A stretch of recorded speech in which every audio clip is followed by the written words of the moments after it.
Friends, welcome to वाईसेट one. Friends, आज के इस वीडियो में हम डिस्कस करने वाले हैं कि अगर आप एमपीपीएससी, यूपीएससी या अन्य स्टेट एग्ज़ाम की तैयारी कर रहे हो और अगर आप मेंस लिख रहे हो तो मेंस लिखने से पहले आपको किन किन चीज़ों का ध्यान रखना है। तो उनमें सबसे पहले आपको मैं यहाँ पर बताने वाला हूँ कि मेंस एग्ज़ाम में जो क्वेश्चन आते हैं उनके कीवर्ड्स का समझना बहुत ज़रूरी है। तो वो कीवर्ड्स कौन कौन से हैं, जैसे कि आप सभी को पता है कौन कौन सी कीवर्ड्स होती है, जैसे परिभाषा दीजिए, वर्णन कीजिए, विश्लेषण कीजिए, आलोचनात्मक मूल्यांकन कीजिए, टिप्पणी कीजिए। इस तरह से बहुत सारी कीवर्ड्स होती है। तो हमको इनके कीवर्ड्स के अर्थ पता होना चाहिए ताकि आप क्वेश्चन का सही मीनिंग के साथ में आंसर लिख सके। आपको अगर ये सब चीज़ें पता है, कीवर्ड्स का सही अर्थ पता है, तो आप जो भी क्वेश्चन में आएगा, जो भी कीवर्ड्स होगा उससे रिलेटेड क्वेश्चंस का आंसर लिखेंगे तो उसका आंसर बहुत ही अच्छा होगा और आपको पूरे मार्क्स भी मिलने के यहाँ पे चांस बढ़ जाएंगे। तो फ्रेंड्स, चलिए सबसे पहले हम डिस्कस करते हैं इन कीवर्ड्स के अर्थ। कौन कौन से ऐसे कीवर्ड्स हैं और उनके क्या अर्थ है। तो सबसे पहले यहाँ पर आता है परिभाषा। बहुत ही कॉमन सा ये शब्द है परिभाषा, लेकिन इसका अर्थ जो है आप सभी को यहाँ पर पता भी होगा, लेकिन अगर नहीं पता है तो इसका सही अर्थ होता है कि किसी भी विषय के बारे में संक्षिप्त विवरण देना, यानी बहुत ही शॉर्ट फॉर्म में इसके बारे में जानकारी देना। इससे जो भी टॉपिक है उससे रिलेटेड 2 या 3 लाइन में बता देना, यानी किसी भी विषय का संक्षिप्त विवरण देना।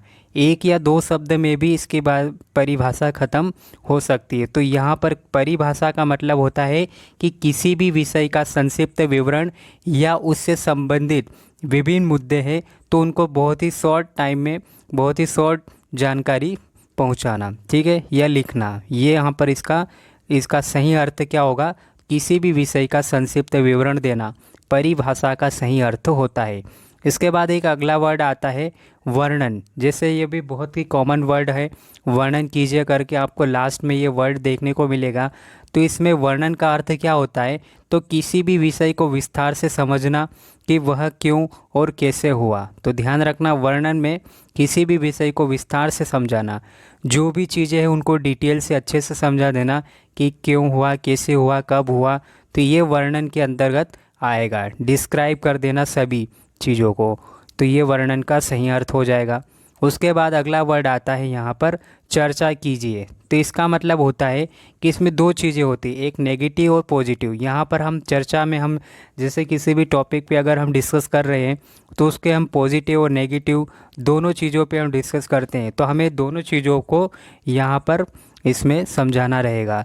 तो ये एक मुख्य रूप से एक विवाद के रूप में होता है, जिससे अपने विचारों को उदाहरण सहित किसी विषय के लाभ और हानि समझाते हुए एक निष्कर्ष पर पहुंचते हैं।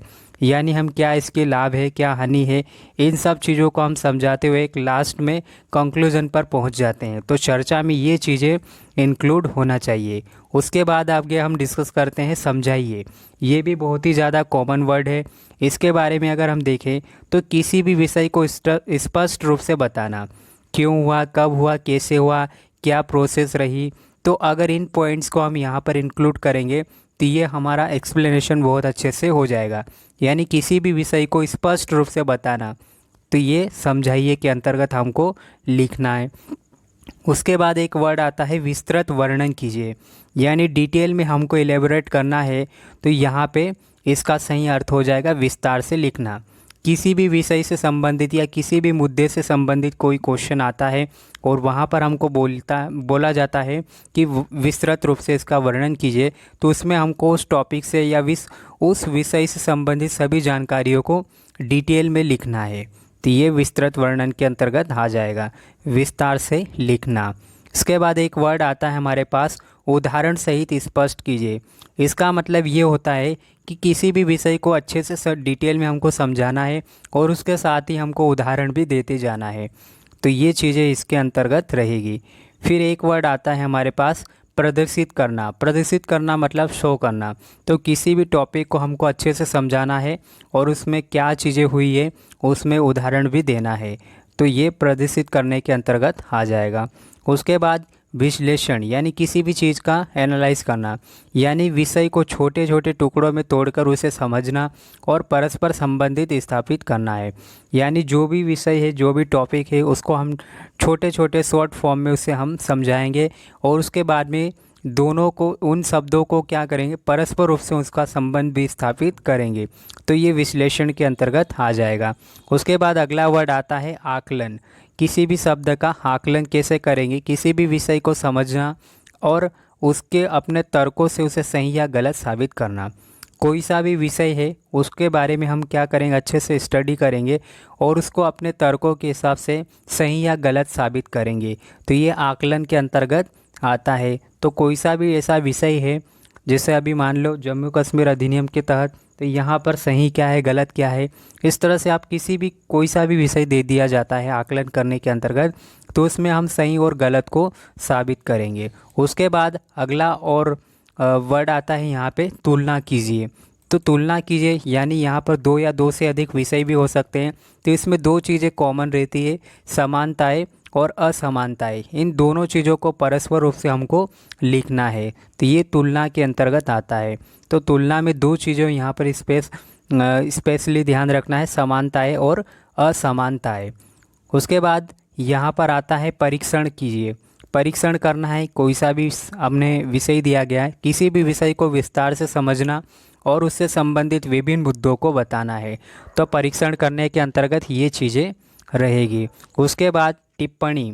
टिप्पणी में हमको क्या करना है, विषय से संबंधित विभिन्न मुद्दों को उठाना है और उस पर अपनी राय प्रकट करना है। यानी जो भी विषय है, कोई सा भी ऐसा मुद्दा है, तो उस पर हमें अपनी तरफ से जो भी चीज़ें सही लग रही है उसे वहाँ पर बताना है। पॉजिटिव नेगेटिव जो भी चीज़ें हैं हम अपनी राय उस पर दे सकते हैं।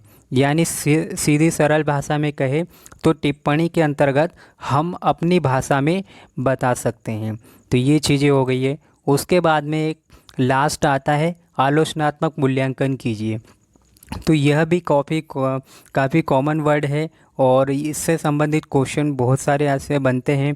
आलोचनात्मक मूल्यांकन कीजिए, तो इसमें हम ज़्यादातर अलग अलग चीज़ों को एलेबोरेट कर देते हैं, लेकिन इसका सही मूल्यांकन कैसे करेंगे, तो किसी भी विषय को अपने तर्क द्वारा स्थापित करेंगे और आलोचनात्मक मूल्यांकन में इसके जो वितर्क रहेंगे उस पर विचार करेंगे हम, और उसके बाद में हम एक निष्कर्ष पर पहुंचेंगे।